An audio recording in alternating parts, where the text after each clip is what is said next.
Dia 15. Tudo o que pedirdes, e tudo quanto pedirdes em meu nome, isso farei, a fim de que o Pai seja glorificado no Filho.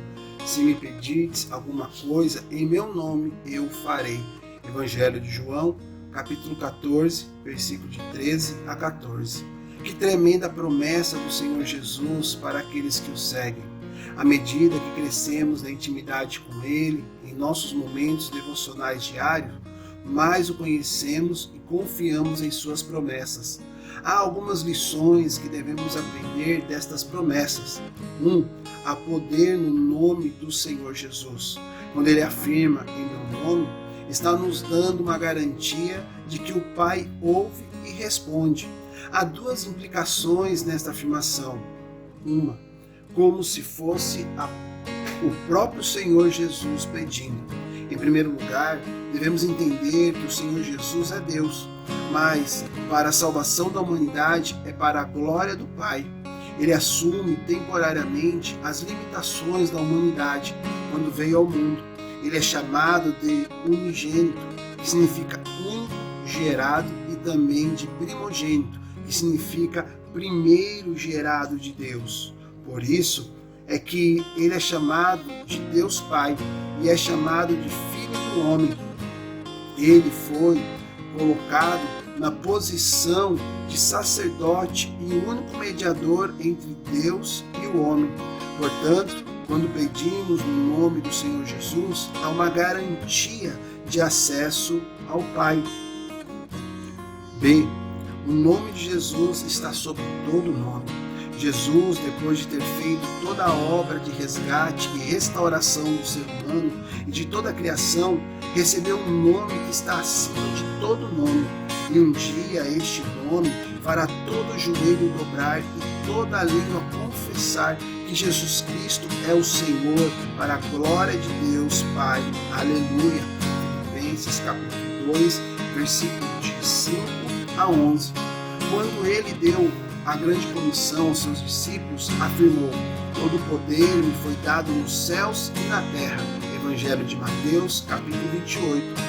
O Senhor Jesus tem todo o poder, portanto, não há impossíveis para Ele. Como Deus, Ele tem todo o universo em suas mãos. Colossenses 1, versículo 7. A Bíblia também afirma que Ele é o mesmo ontem, hoje e eternamente. Hebreus 13, 8. Tudo que pedis em meu nome eu farei. Parte 2.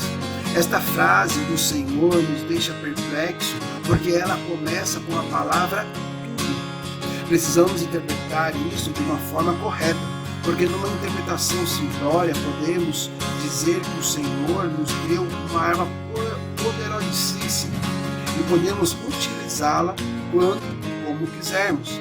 Porém, os relatos bíblicos e a história da humanidade deixam bem claro que o Senhor Jesus tinha em mente mostrar seu poder e autoridade sobre todas as coisas.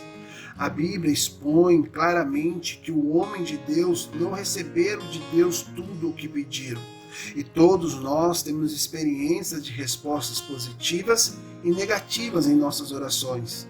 Portanto, é importante conhecer os padrões que Deus estabelece em sua palavra para as respostas às nossas orações. Vou separar algumas. Santificação. Eis, a mão do Senhor não está encolhida para que não possa salvar, nem surdo o seu ouvido para que não pode ouvir, mas as vossas iniquidades faz separação entre vós e o vosso Deus, e o vosso pecado encobre o seu rosto de vós, para que vós não ouça. Isaías capítulo 59, versículo 1 e 2. O pecado é um dos grandes impedimentos para que Deus ouça as nossas orações. Deus é santo e é impossível chegar diante dele com nossa vida cheia de imundícia. Por isso é que Jesus, como nosso sumo sacerdote, abriu caminho ao Pai pelo sangue derramado na cruz. Somente purificados, lavados, santificados e justificados no nome do Senhor Jesus e no Espírito do nosso Deus, teremos acesso ao Pai. 4. Vontade de Deus. E esta é a confiança que temos para com Ele, que, se pedirmos alguma coisa segundo a sua vontade, Ele nos ouve. E sabemos que Ele nos ouve quanto ao que lhe pedimos. Estamos certos de que obtemos os pedidos que lhe temos feito. 1 João, capítulo 5, versículo 14 a 15. O texto afirma que podemos confiar que Deus nos ouvirá quando pedirmos alguma coisa segundo a sua vontade. Este é o princípio que nos ajuda a entender que Deus tem uma vontade soberana, que está acima dos nossos desejos pessoais. O Senhor Jesus deixou uma lição muito importante quando estava no jardim do Getsêmani. Ele tinha consciência de todo o sofrimento que deveria padecer e fez uma oração que não foi respondida como ele queria. Ele, por sua vez, se afastou cerca de um tiro de pedra e de joelho orava dizendo: Pai, se queres, passa de mim esse cálice. Contudo, não se faça a minha vontade, e sim a tua. Evangelho de Lucas, capítulo 22, versículos 41 a 42. Notem que Jesus pediu ao Pai que, se possível, o livrasse daquele sofrimento, mas ele disse não à sua própria vontade, e sim à vontade do Pai. Por isso, é muito importante termos intimidade com o Pai em nosso TSD, tempo a sós com Deus, pois conheceremos mais e melhor a sua vontade. Não só na comunhão, mas a vontade dele está expressa em sua palavra. Devemos sempre conferir nossas petições com o que a palavra de Deus diz. 5. Sem egoísmo. Cobiçais e nada tendes, matais e invejais e nada podeis obter. Viveis a lutar e a fazer guerras, nada tendes, porque não pedis. Pedis e não recebeis, porque pedis mal, para esbanjardes em vossos prazeres. Tiago 4, de 2 a 3. Agora fica mais fácil entender que a afirmação de Jesus, tudo o que pedides eu farei, tem naturalmente algumas limitações, não imposta por ele, mas resultado do nosso egoísmo e maldade. O ser humano, depois da queda, entrou em inimizade com Deus. Imagine se todos os homens corrompidos por causa do pecado tivessem todas as suas petições egoístas respondidas. O mundo estaria num caos pior do que está agora.